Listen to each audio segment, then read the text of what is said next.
Let's take you to the US now. Kamala Harris has just sat down in front of Oprah. Let's listen in. It really is about the people.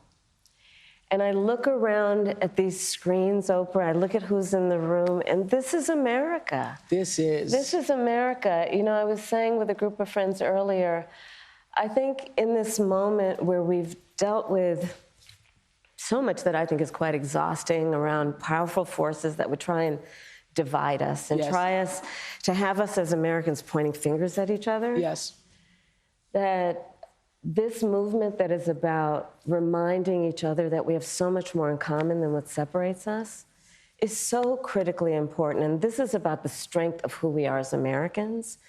And this movement that we're in about, as I like to say, seeing in the face of a stranger a neighbor. Yes, yes, yes, right? yes, yes. An extension of love thy neighbor, that you literally in the face of a stranger see a neighbor. Yes. And approach each other with that level of dignity and grace and kindness.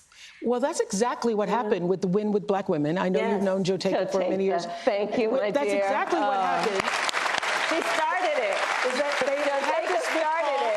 They had to be called. They had to be called and then said, let's open the door. Yeah. Let's open the door and invite everybody else in, and everybody actually came. Organically. Yes. Organically. Like, this is the beauty of our country. You know, there's so much at stake in this election. And ultimately, the question before us is, what kind of country do we want to live in? And the beauty of a democracy, as long as we can hold on to it, the beauty of a democracy is each of us has the power. Each of us has the power to answer that question. That's right. Everybody on this call and beyond has the power. But can I just start with this? Yes, please. I have to say this because in all of my private conversations, Gail, and I've said this 100 times, and everybody is saying it, you all have said it, I know you have. It seems to us that something happened to you the moment Joe Biden, President Biden, stepped aside and withdrew his candidacy, that a veil or something dropped and you just stepped into your power?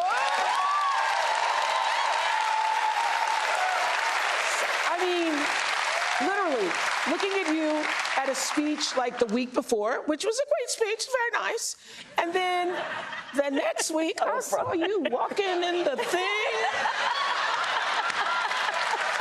And I said, what happened to you?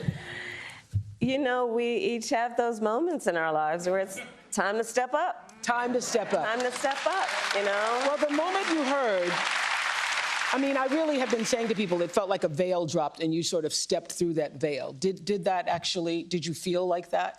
I felt a sense of responsibility, to be honest with you. And with that comes a sense of purpose. But I mean, we're all here and you all are taking time out of your busy lives, everyone here, everyone on the screen, because there really is so much at stake. You know, I have spent the majority of my career being concerned about the well-being of other people. Yeah. As I've said, in my career as a prosecutor, I never looked at a victim or a witness and asked them, are you a Republican or a Democrat? The only thing I ever asked them is, are you okay? Are you okay? I know when I heard that. You know? Touch me. And traveling this country and knowing what is at stake in terms of fundamental freedoms, what's at stake in terms of fighting against hate and those efforts to divide us. And I do know that I'm in a position to do something about it. So I felt a great responsibility. And the incredible power of the people, right? Who, you know, I'm not the only leader in this. We're all leaders in this. This is so much bigger than me. It's about who we are as Americans. And it's about making clear what we stand for. And what we stand for is, it is about the ideals upon which we were founded, including the importance of freedom and the importance of independence and the importance of dignity and purpose. But it is also about what we stand for in terms of our values. I think of it this way. I think a lot boils down to values. I just said values are on the line here. Yes. It does. I mean, think about it, Oprah. The idea that some would suggest, and that my opponent suggests, which is that the measure of the strength of a leader is based on who you beat down. Come on. The real measure of the strength of a leader is based on who you lift up. And it's important for us